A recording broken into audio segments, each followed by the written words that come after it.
It's a new dawn for Myanmar. The former pariah state is opening up to the world. The country, also known as Burma, steps into the global stage as it symbolically accepts chairmanship of the Association of Southeast Asian Nations for 2014. The honor is part of international recognition of political and economic reforms after 50 years of brutal military rule. Besides the release of political prisoners like democracy icon Aung San Suu Kyi, one of the major changes is in media. Private newspapers abound in the former capital Yangon, a sight unseen for decades until censorship was abolished last year. Journalists like Chow Zwang Mo are finally back home. A former political prisoner, he lived in exile in Thailand for 13 years. He says while the changes in his country are laudable, they are premature. We haven't got any government of the people.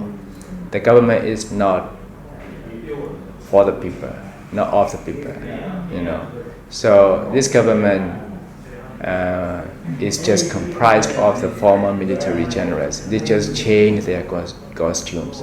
So that is the reality.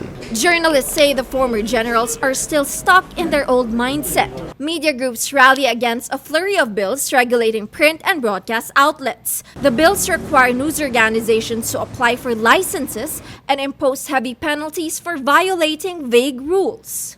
They have worry. If the media, they give the total freedom of expression, they will write everything. That's why they try to indirectly control, to make the several laws. Journalists say their industry reflects the uncertainty in the transition process. Myanmar's leadership of ASEAN comes at a time ethnic violence worsens and as politicians gear up for the 2015 presidential polls. The country also struggles to fix poor infrastructure, power outages, and its broken education system. The challenges are great, but journalists see they have a role to play.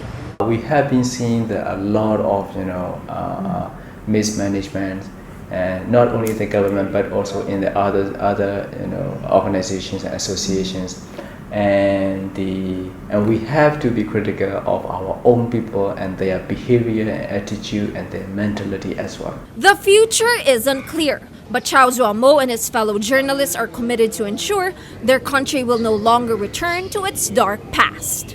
The international community hails the media gold rush here in the Golden Land. But with legal and political uncertainty, journalists and observers say there's still a long way to go before they achieve a truly free press. They stress that the transition to democracy is a work too fragile to be left to generals turned politicians. Ayee Macaraig, Rappler, Yangon, Myanmar.